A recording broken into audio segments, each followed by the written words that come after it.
لله رب العالمين والصلاة والسلام على سيد الأنبياء والمرسلين وعلى آله وصحبه أجمعين أما بعد فقد قال الله تعالى في القرآن المجيد أعوذ بالله من الشيطان الرجيم بسم الله الرحمن الرحيم قد سمع الله قول التي تجادلك في زوجها وتشتكي إلى الله والله يسمع تحاوركما إن الله سميع بصير صدق اللہ العلی العظیم۔ حضرات، اللہ کے نبی صلی اللہ علیہ وسلم کی صحبت مبارکہ نے انسانوں کو اتنا نکھار اور سنوار دیا تھا گویا زمین پر آسمان کے فرشتے اتر پڑے تھے۔ ان کے اعمال میں، ان کے اشغال میں، ان کے حرکات و سکنات میں قدوسی رنگ غالب آ گیا تھا، اور تخلق باخلاق اللہ اور صفات اللہ میں اتنا رنگ گئے تھے کہ ان کی زبان سے نکلا ہوا ہر جملہ مقبول بارگاہ الہی ہو جاتا تھا۔ یہی وہ صحابہ کرام ہیں جن کے بارے میں رضی اللہ عنہم ورضوا عنہ کا خطاب نازل ہوا۔ صحابہ تو صحابہ ہیں، صحابیات بھی تقوی، مقبولیت اور محبوبیت کے اس درجے پر فائز تھی کہ اللہ ان کی باتوں کو رد نہیں کیا کرتا تھا۔ میں نے ابھی خطبے کے بعد قرآن مجید کی ایک آیت کی تلاوت کی ہے جس میں اللہ تعالیٰ کی ایک عظیم محبوب بندی کا تذکرہ ہے، اور اسی کے نام سے یہ پوری سورہ معنون ہے۔ اس سورہ کا نام ہے سورہ مجادلہ۔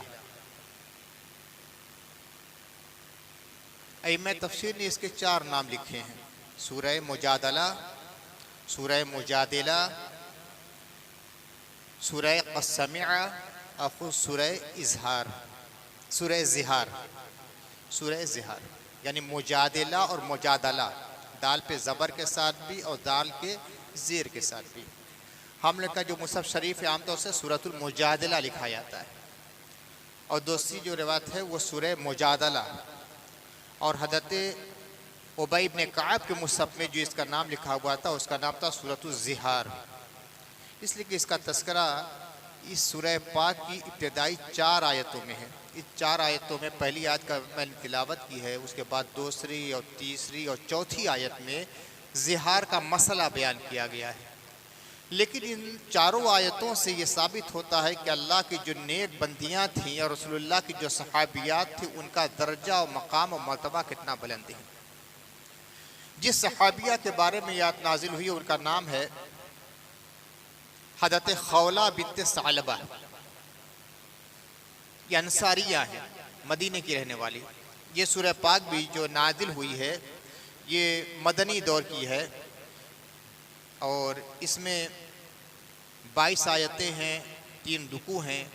ان 22 آیتوں میں سے 4 جو ابتدائی آیات ہیں اس میں حضرت خولہ بنت ثعلبہ کا واقعہ بیان کیا گیا ہے۔ حضرت خولہ کا یہ مرتبہ ہے کہ جب حضرت عمر رضی اللہ تعالیٰ عنہ کا دور خلافت آیا، کچھ صحابہ کے ساتھ جا رہے تھے، شام کا وقت تھا، راستے میں ایک بوڑھی خاتون نے ان کا دامن تھام لیا۔ اے عمر سنو، روک لیا۔ حضرت عمر چلے گئے ان کے پاس، بالکل قریب ہو گئے۔ وہ جہاں صحابہ تھے ان سے تھوڑا سا ہٹ کے کھڑے ہو گئے، اپنی ضرورت وہ بیان کرنے لگے، یہ ضرورت ہے، یہ ضرورت ہے، یہ ضرورت ہے۔ اور یہ کافی بوڑھی ہو گئی تھی خولہ، یعنی اچھی طرح وہ کھڑی نہیں ہو پا رہی تھی، تو حضرت عمر نے ان کے موڑھے پر اس طرح اپنا ہاتھ رکھ دیا کہ ذرا ٹھہر کر وہ بات کر سکے۔ دیر تک بات کرتی رہی، حضرت عمر نے ان کی ضرورت پوری کر دی، اس کے بعد آئے تو صحابہ نے کہا کہ امیر المومنین یہ کون خاتون تھی کہ تمام صحابہ کو چھوڑ کر آپ ان کے پاس چلے گئے؟ تو کہا کہ تمہیں معلوم نہیں، میں ان کی بات کیوں نہ سنتا جبکہ اللہ نے 7 آسمان کے اوپر سے ان کی بات سنی ہے۔ عمر کے اندر کیا دم تھا کہ ان کی بات کو ٹال لیتا۔ اور کہا کہ اگر وہ اسی طرح کھڑی ہو کر مجھ سے بات کرتی تو میں وہاں سے ہٹتا نہیں، اگرچہ رات ہو جاتی میں پوری رات ان کی بات سنتا رہ جاتا۔ یہ حضرت خولہ بنت ثعلبہ رضی اللہ تعالی عنہ۔ واقعہ یہ ہے، ان کے شوہر تھے حضرت اوس ابن صامت، ایک بہت مشہور صحابی ہے حضرت عبادہ ابن صامت، انہی کے بھائی ہیں حضرت اوس ابن صامت خزرجی، قبیلہ خزرج کے تھے۔ اوس اور خزرج جو مدینہ کے دو بڑے قبائل تھے، تو خزرج کے قبیلے کے یہ تھے۔ بوڑھے ہو گئے تھے اور مزاج میں کچھ تلخی بھی آ گئی تھی۔ اب جب یہ بوڑھے تھے تو حضرت خولہ بھی بوڑھی تھی، لیکن ابھی بچے بہت بڑے نہیں تھے، بالغ نہیں ہوئے تھے، کام کاج کے لائق نہیں تھے۔ ایک دن کسی بات پہ تلخی ہوئی، حضرت اوس ابن صامت نے کہا کہ تو میری ماں کی پشت کی طرح ہے۔ اس کا نام ہے زہار۔ زہار کا مفہوم یہ ہوتا ہے کہ محرم عورتیں جو ہیں نسبی اعتبار سے یا رضاعی اعتبار سے، نسبی کا مطلب نسب کے اعتبار سے، اور زہار کا مطلب وہ رضاع کا مطلب ہوتا ہے کہ دودھ پلانے کے اعتبار سے۔ جو عورت دودھ پلا دے وہ بھی ماں ہو جاتی ہے، جو ان کا بیٹا ہے وہ بھائی ہو جاتا ہے، جو بہن ہے بیٹی ہے وہ بہن ہو جاتی ہے، اور اس سے بھی نکاح نہیں ہو سکتا۔ جس طرح حقیقی ماں سے رشتہ ہوتا ہے اسی طرح رضاعی ماں کا بھی رشتہ ہوتا ہے۔ تو اگر دودھ ماں ہے تو وہ بھی محرم ہے۔ تو اپنی نسبی اعتبار سے یا رضاعی اعتبار سے جو محرم ہیں ان کے کسی ایسے عضو سے اپنی بیوی کو تشبیہ دینا جس عضو کو دیکھنا حرام ہے، تو اس کا نام ہے زہار۔ جیسے پشت ہے، پیٹھ ہے، پیٹ ہے، ران ہے۔ کوئی اپنی بیوی سے کہے تو میری بہن کی ران کی طرح ہے یا میری ماں کی پشت کی طرح ہے، الحمدللہ اب تو نہیں ہوتا، لیکن اس وقت عہد جاہلیت میں یا اسلام کے دور اول میں اس طرح کا عرب میں رواج تھا۔ اور یہ طلاق سے بڑی طلاق ہوتی تھی کہ طلاق دینے کے بعد تو کچھ آپشن ہوتا ہے کہ پھر سے نکاح ہو سکتا ہے، لیکن اس میں کوئی آپشن نہیں تھا، زندگی بھر اس کے ساتھ پھر نکاح کرنا حرام تھا۔ وہ اس زمانے میں عرب میں ہی چلتا تھا۔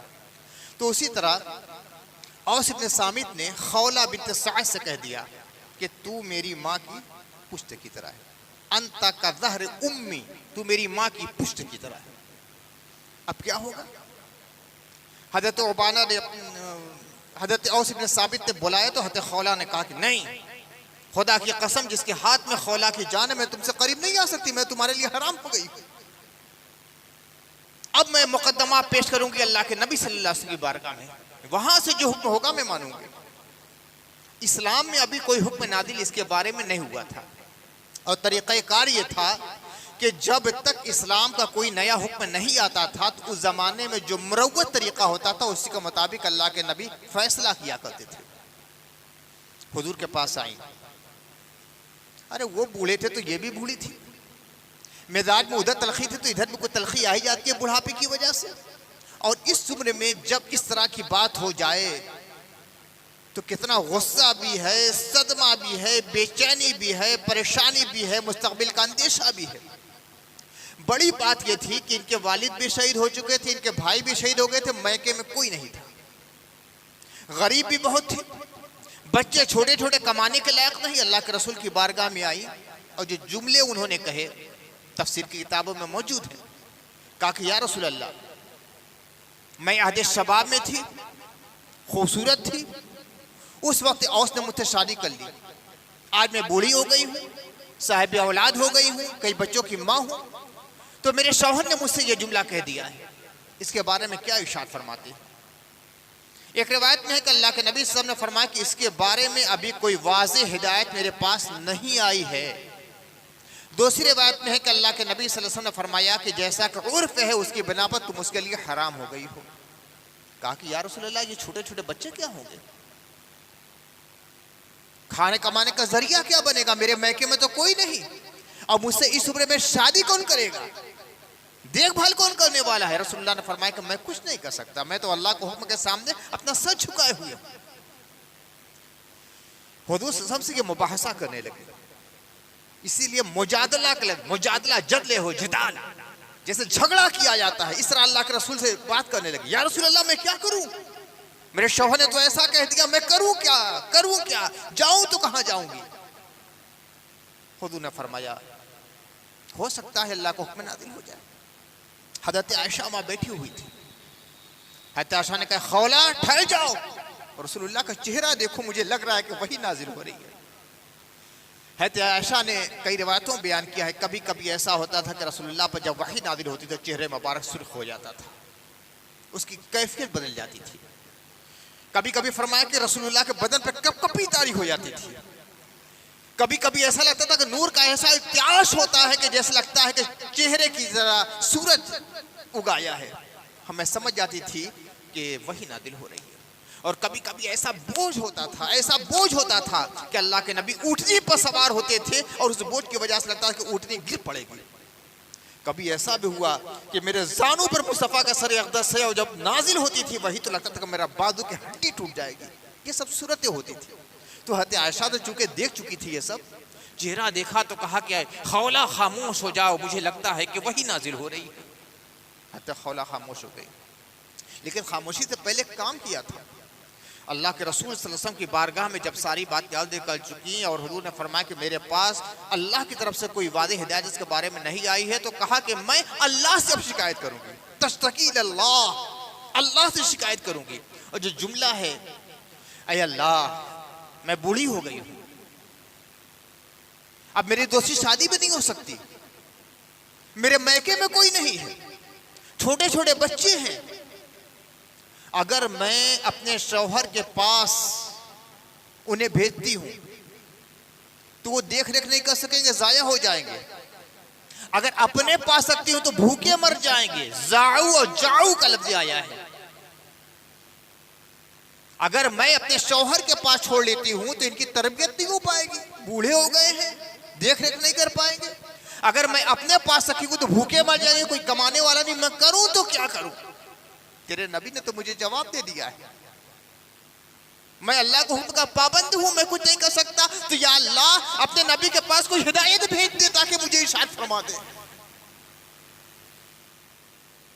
ادھر درد دل کی صدا بلند ہوتی ہے،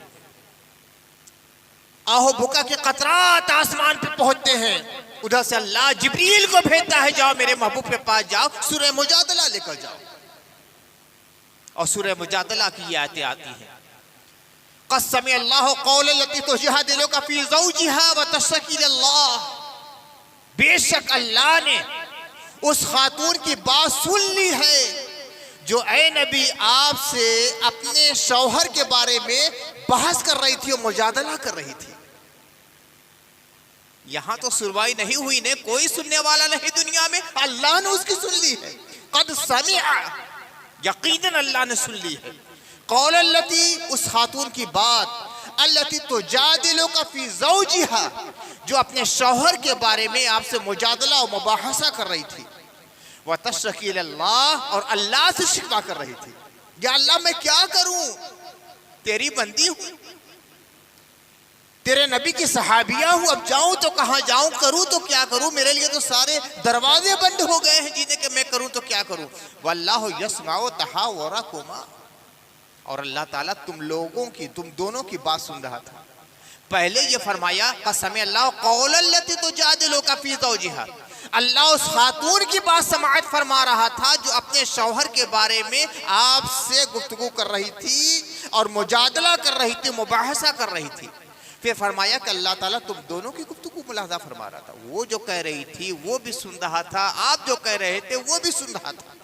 ان اللہ سمیع بصیر، اللہ تعالیٰ بہت سننے والا اور بہت دیکھنے والا ہے۔ دنیا میں کوئی پوسانے حال نہیں تھا اس خاتون کا، عالم مکہ سے اللہ تعالیٰ اس کی بات سن رہا تھا، اس کی فریاد رسی کر رہا تھا۔ یہاں یہ بتلا دوں قد سمع، عجمی اکثر قرہ دال کو واضح کر کے پڑھے قد سمع، اور اکثر عربی قرہ ادغام کرتے ہیں، وہ پڑھتے قد سمع، دال کو واضح نہیں کرتے، سین پر تشدید قد سمع، اور جو عجمی قرہ ہوتے ہیں اکثر پڑھتے ہیں قد سمع۔ تو اللہ تعالیٰ فرماتا ہے کہ اللہ تعالیٰ نے سنا اس خاتون کی گفتگو کو جو اے نبی آپ سے اپنے شوہر کے بارے میں بحث کر رہی تھی اور اللہ سے شکایت لگا رہی تھی کہ اللہ اب میں کیا کروں؟ واللہ یسمع تحاورکما، اور اللہ تعالیٰ تم دونوں کی گفتگو کو سماعت فرما رہا تھا۔ ایک لفظ ہے قول، ایک لفظ ہے محاورہ۔ قول کبھی کبھی تو ہوتا ہے کہ دو یا دو سے زیادہ آدمی کے اندر گفتگو ہوتی ہے، اس کو بھی قول کہیں گے، اور ایک آدمی گفتگو کرے وہ بھی قول ہے۔ آپ سب لوگ سن رہے ہیں، 3 منزل سے میری گفتگو سن رہے ہیں، کتنے گھروں میں میری بات جا رہی ہے سن رہے ہیں، لیکن بولنے والا میں تنہا ہوں تو یہ قول ہے۔ اور جب 2 یا 2 سے زیادہ لوگ آپس میں برابر بات کریں گے تو اس کا نام ہے محاورہ۔ تو پہلے صرف ایک قول تھا، خولا نے جو بات کہی نبی صلی اللہ علیہ وسلم سے، اس کا نام تھا قول۔ تو اسی لیے یہاں پہلے قد سمع اللہ قول التی تجادلک، یہ خولا جو آپ کے پاس آ کر اپنے شوہر کے بارے میں بحث کر رہی تھی، اللہ تعالیٰ اس کو بھی سن رہا تھا۔ اور پھر اس کے بعد آپ نے جو جواب دیا، پھر اس نے کہا، پھر آپ نے جواب دیا، پھر اس نے کہا، پھر جواب دیا، پھر کہا، جو محاورہ ہو رہا تھا، گفتگو ہو رہی تھی، اس کو بھی سماعت فرما رہا تھا۔ یعنی اللہ تعالیٰ سے کوئی چیز پوشیدہ نہیں ہے، سن بھی رہا تھا، دیکھ بھی رہا تھا۔ ان اللہ سمیع بصیر، اللہ تعالیٰ بہت سننے والا ہے، بہت دیکھنے والا ہے۔ اب حکم نازل فرمایا جا رہا ہے، الذین یظاہرون منکم نسائہم ما ہن امہاتہم ان امہاتہم الا اللائی ولدنہم وانہم لیقولون منکرا من القول وزورا وان اللہ لعفو غفور۔ پہلے تو خطاب مصطفیٰ سے تھا، اب خطاب مومنین سے ہو رہا ہے۔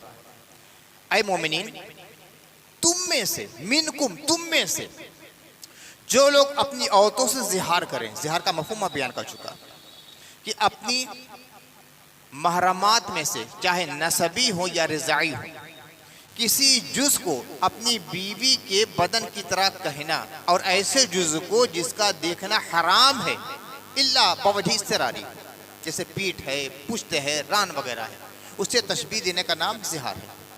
تو اے مومنوں، تم میں سے جو لوگ اپنی بیوی سے زہار کریں، ما ہن امہاتہم، وہ ان کی مائیں نہیں ہیں۔ عرب میں وہ مزاج تھا کہ اب کہہ دیا اپنی بیوی سے کہ تمہاری پشت میری ماں کی طرح ہے، تو بیوی بھی ماں ہو گئی۔ اب مسئلہ بیان کیا جائے، ما ہن امہاتہم، وہ تمہاری مائیں نہیں ہیں۔ ان امہاتہم الا اللائی ولدنہم، ان کی مائیں وہی ہیں جنہوں نے انہیں جنا ہے، جن سے کہ پیدا ہوئے۔ حقیقی مائیں وہی ہیں جنہوں نے جنا ہے اور جن سے پیدا ہوئے، وہ حقیقی ماں۔ اور اس کے بعد رضاعی ماں، جنہوں نے دودھ پلایا ہے۔ رسول اللہ صلی اللہ علیہ وسلم کی جو بیویاں ہیں وہ بھی مسلمانوں کی ماں ہیں، بلکہ حقیقی ماں سے بڑھ کر ماں ہیں، لیکن مسئلہ الگ الگ ہے۔ جو حقیقی ماں ہیں، جن سے ہم پیدا ہوئے ہیں، ان سے آگے بھی رشتے چلیں گے۔ یعنی حقیقی ماں کے جو والد ہیں وہ ہمارے نانا ہیں، ہمارے حقیقی ماں کی جو والدہ ہے وہ ہماری نانی ہے، ہمارے حقیقی ماں کے جو بھائی ہیں وہ ہمارے ماموں ہیں، ہمارے حقیقی ماں کی جو بہن ہے وہ ہماری خالہ ہیں۔ ان سے نکاح نہیں ہو سکتا۔ لیکن رسول اللہ صلی اللہ علیہ وسلم کی نسبت کی وجہ سے آپ کی ازواج مطہرات جو ہماری مائیں ہیں، تو اب مسئلہ یہاں الگ ہے۔ ہماری حقیقی ماں ہے، وہاں وراثت کا قانون ہوگا، بیٹا مر جائے گا تو ماں وارث ہوگی، ماں کا انتقال ہوگا تو بیٹا وارث ہوگا۔ لیکن رسول اللہ صلی اللہ علیہ وسلم کی جو بیویاں ہیں، وہاں نہ وراثت کا قانون ہوگا، وہ نہ نسبی تعلق چلے گا۔ بس 2 چیزوں میں ماں کی طرح ہیں۔ ایک تو یہ کہ ماں کا جیسا ادب و احترام اور اطاعت کی جاتی ہے، اس سے بڑھ کر نبی صلی اللہ علیہ وسلم کی بیویوں کا ادب و احترام اور اطاعت کی جائے گی۔ اور دوسری بات یہ کہ جس طرح ماں سے کبھی نکاح نہیں ہو سکتا ہے، اسی طرح رسول اللہ کی بیویوں سے کبھی نکاح نہیں ہو سکتا۔ اس کے علاوہ جو تعلقات ہیں، نہیں، کوئی سلسلہ نہیں چلے گا۔ مفسرین نے ایک دم صاف واضح طور پر کہہ دیا ہے۔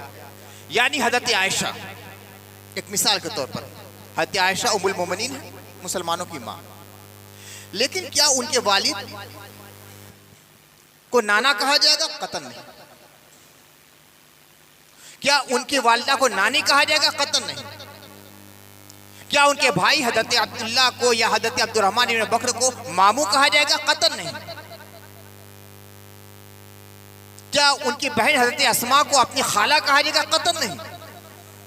اسی طرح اللہ کے نبی سب کی جو بیٹیاں ہیں کیا مسلمانوں کی بہن ہو گئی؟ قطعاً نہیں. اپنی ماں کی بیٹی سے کوئی نکاح نہیں کر سکتا، لیکن رسول اللہ کی جو صاحبزادیاں ہیں ان کا تو نکاح ہوا، امت کے افراد سے ہوا. حضرت سیدہ فاطمہ ان کا نکاح حضرت علی سے ہوا. تو یہ سلسلہ نہیں چلے گا. بہت دھیان اس بات پہ دیجئے گا. مفسرین نے سختی کے ساتھ منع کیا ہے. فلا مامو فلا خال المومنین، یہ نہیں ہے، غلط بات ہے. مفسرین نے اسے منع کیا ہے. اب اسی طرح جو قرآن اب یہاں فرما رہا ہے الذین یظاہرون منکم من نسائہم ما ہن امہاتہم، جو لوگ تم میں سے اپنی بیویوں سے زہار کرتے ہیں وہ ان کی مائیں نہیں ہوں گی.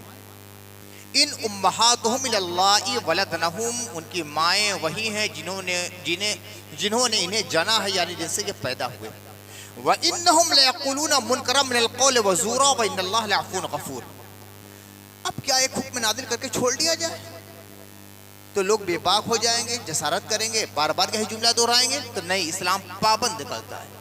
پہلے تو یہ فرماتا ہے وَإِنَّهُمْ لَيَقُولُونَ مُنْكَرًا مِنَ الْقَوْلِ، یہ اس طرح کی جو لوگ باتیں کہہ دیتی ہیں اپنی بیوی کے بارے میں نے، یہ بڑی ناپسندیدہ اور بہت بری بات ہے.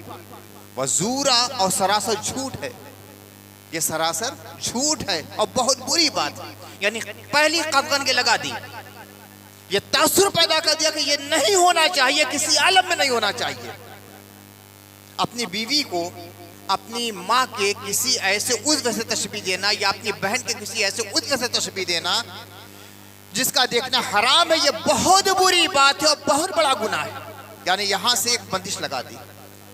لیکن کسی چیز کی صرف برائی بیان کرنے سے کبھی برائی کا خاتمہ نہیں ہوتا ہے. برائی بیان کرنے سے برائی کا خاتمہ نہیں ہوتا، اس کے لیے بندش لگانا پڑتا ہے. ایک مثال میں دے دوں، بالکل تازہ مثال ہے. نکاح آسان کیا جائے، نکاح کو مشکل نہ بنایا جائے. بار بار تحریک چل رہی ہے نا، کامیابی نہیں مل رہی.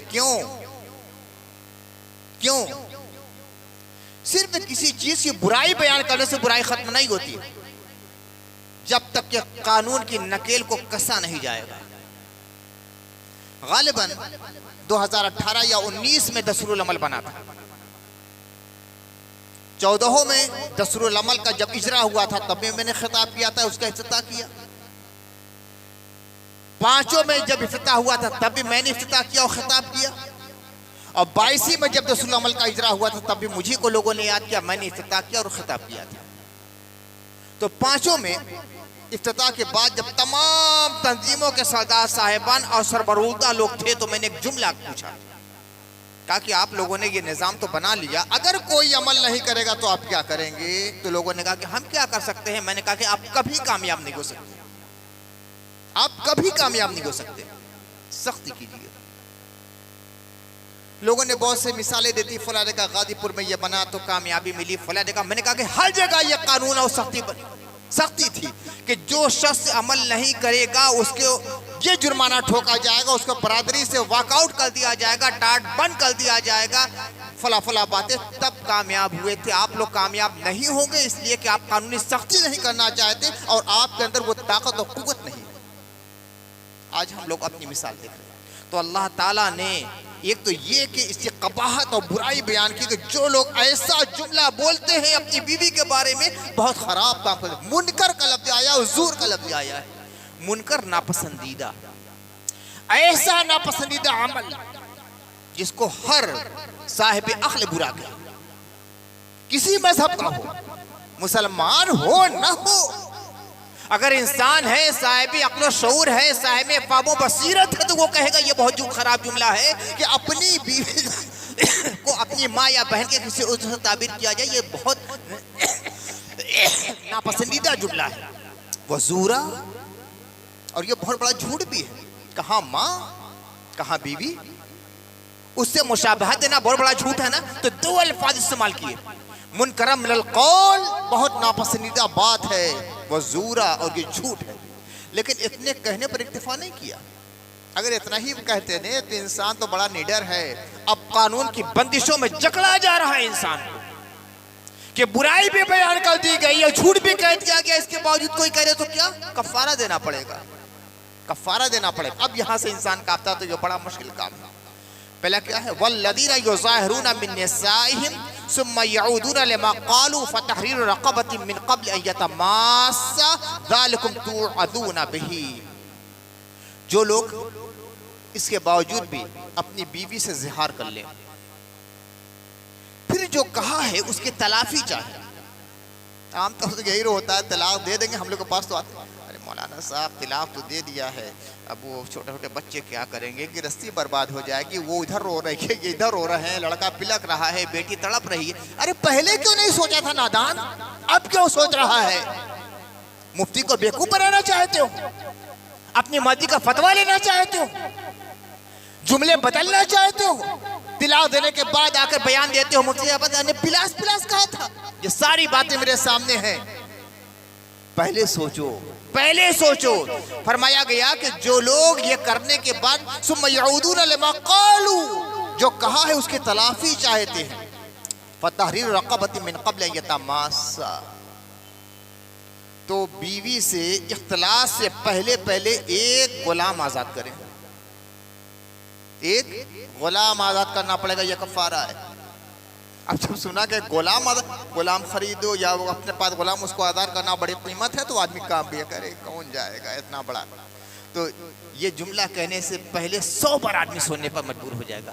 یہ ہے قانون کے شکنجے میں کس دینا کہ برائی کا دروازہ بند کر دیا جائے. یہ اسلام کا قانون ہے. جب تک یہ نہیں کیا جائے گا صرف برائی کی برائی کی جائے گی, مسئلہ حل ہونے والا نہیں. لیکن وہ اللہ ہے,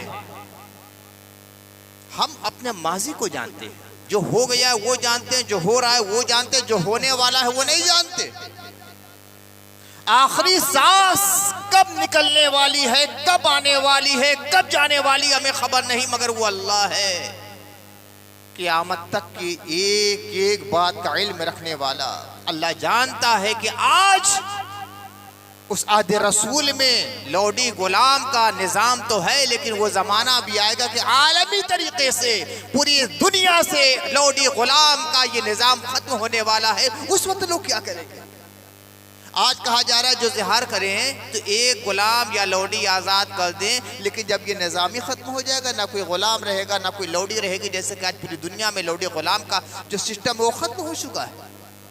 اگر چوری چھپے کوئی کر لے تو الگ بات ہے, مگر پوری دنیا میں عالمی قانون نے پاس کر دیا کہ کسی آدمی کو یہ ادھیکار اور حق نہیں ہے کہ کسی کو بندھک بنائے, کسی کو لوڈی بنائے, کسی کو غلام بنائے. تو اللہ کو معلوم تھا کہ یہ زمانہ بھی آنے والا ہے, تو فرما دیا فَمَن لَّمْ يَجِدْ فَصِيَامُ شَهْرَيْنِ مُتَتَابِعَيْنِ مِن قَبْلِ أَن يَتَمَاسَّا. جسے لوڈی غلام میسر نہ ہو تو اس کے لیے یہ آپشن ہے کہ 2 مہینے تک لگاتار پے در پے متواتر مسلسل روزے رکھے, ایک روزہ بھی چھوٹنے نہ پائے. بیچ میں ایک دن بھی ختم ہو گیا نا تو اب پھر سے شروع کرنا پڑے گا 60 دن تک. اتنا سخت قانون بنا دیا ہے کہ کسی کو جرت نہ ہو سکے کہ یہ گناہ کرنے پائے. قبل ان یتماسا, اختلاس سے پہلے پہلے. فَمَن لَّمْ يَسْتَطِعْ فَإِطْعَامُ 60 مسکینا. اگر کسی آدمی کو 60 دن تک مسلسل روزے کی طاقت نہیں ہے, اس کی استطاعت نہیں ہے, کمزور ہے, بوڑھا ہے, بیمار ہے, لاغر ہے, پریشان ہے, تو اللہ تعالیٰ تیسرا آپشن بتلا دیا کہ 60 مسکین کو کھانا کھلائے. صبح بھی کھانا کھلانا ہے, شام کو بھی کھانا کھلانا ہے. 60 مسکین کو, چاہے 60 دن تک ایک ایک مسکین کو کھلائے یا ایک ہی دن میں 60 مسکین کو کھلا دے, جو بھی طریقہ ہو, مگر 60 مسکین کو کھلانا ہے. ذَلِكَ لِتُؤْمِنُوا بِاللَّهِ وَرَسُولِهِ, یہ اس لیے تاکہ اللہ اور اس کے رسول پر تمہارا ایمان کامل ہو جائے. وَتِلْكَ حُدُودُ اللَّهِ, اور یہ اللہ کے حدود ہیں. وَلِلْكَافِرِينَ عَذَابٌ عَلِيمٌ, اور کافروں کے لیے, انکار کرنے والوں کے لیے بڑا دردناک عذاب ہے. اب یہ سورہ مجادلہ کی ابتدائی 4 آیات ہیں. یہ تو اصول و ضابطہ بیان کیا گیا, مسئلہ بیان کر دیا گیا, نظام بتلایا دیا گیا. لیکن اس آیت کریمہ سے یہ بھی معلوم ہوتا ہے کہ جس کا کوئی نہیں ہوتا اس کا خدا ہوتا ہے. جو آدمی ہر طرح سے ٹھکرا دیا گیا، اس کی فریاد رسی جہاں کہیں سے نہیں ہو رہی ہے، وہ صرف اور صرف اپنے خدا کو یاد کر، اپنے خدا کو یاد کر لے، وہاں رحمتوں کا دروازہ ہر وقت کھلا رہتا ہے۔ سماج کا جو اصول تھا حضرت خولا کے زمانے میں یہی کہ اب دروازہ بند، تم اپنے شوہر سے مل نہیں سکتی اور کبھی نہیں مل سکتی، زندگی بھر نہیں مل سکتی، کسی صورت میں نہیں مل سکتی۔ رحمت للعالمین کی بارگاہ میں آئی، وہاں سے بھی یہ جواب دیا کہ نہیں، لیکن وہ رحمان ہے، وہ رحیم ہے۔ نبی صلی اللہ علیہ وسلم اللہ کو حکم کے تابع اور فرما بردار ہیں، اس کے پابند ہیں، شریعت کے رسول پابند ہیں۔ اللہ کی جانب سے جو حکم دیا رسول نے سنا دیا، جس چیز سے منع کیا گیا سنا دیا، جو حلال کہا گیا نبی نے حلال قرار دے دیا، جو حرام کیا گیا نبی نے حرام قرار دے دیا، لیکن حکم نازل کرنے والا تو خدا ہے۔ حضرت خولا جب ہر طرف سے ناامید ہو گئی تو اللہ کی رحمت کا دروازہ انہوں نے کھٹکھٹایا، تشتکی اللہ، اللہ سے شکایت کی، اور جب دل کھول کر خدا کے سامنے رکھ دیا، آنکھوں سے ٹپکے ہوئے آنسو کے قطرات جب غلاف عرش آدم کو بھگونے لگے تو اللہ تعالیٰ نے قیامت تک کے لیے حکم نازل فرما دیا ہے۔ حضرت عمر کہتے ہیں یہ وہ خاتون ہیں، وہ سعادت مند اور نیک بخت اور خوش قسمت خاتون جن کی وجہ سے زہار کا قانون اللہ نے نافذ فرمایا ہے، نازل فرما دیا ہے، جبریل کو بھیج دیا قانون لے کر، یہ وہ مقدس خاتون ہے۔ ادب میں حضرت عمر کھڑے ہو جایا کرتے تھے خولا کے لیے۔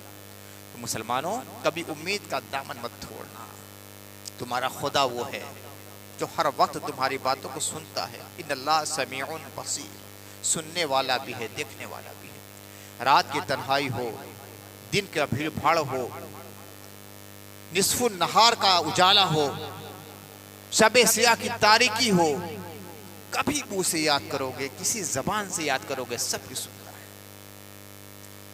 یہاں سے لوگ جاتے ہیں حج کرنے کے لیے، بیمار ہو جاتے ہیں، ہاسپٹل جاتے ہیں، تو وہاں عملہ ہوتا ہے ہر ملک کا ہر زبان کو جاننے والا، وہ ڈاکٹر تک باتوں کو ریفر کرتا ہے۔ اگر وہ ڈاکٹر سمجھ نہیں پاتا کہ ہاں یہ مریض یہ کہہ رہا ہے، اس کی زبان میں سمجھاتا ہے، اس کی یہ پریشانی ہے، اس کی زبان میں مترجم بیان کرتا ہے۔ مگر خدا کی بارگاہ میں کوئی مترجم کی ضرورت نہیں ہے۔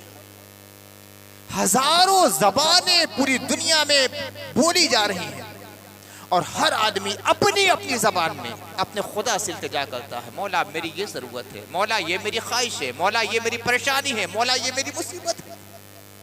سب کی زبان کو میرا خدا سنتا ہے اور سب کی فریاد رسی فرماتا ہے۔ اور لوگوں ففروا الی اللہ، اللہ کی طرف دوڑ پڑو خدا کی طرف، اس کی طرف ایک قدم بڑھاؤ گے، اللہ کی رحمتیں بڑھ کر تمہیں اپنے دامن میں لیتی ہے۔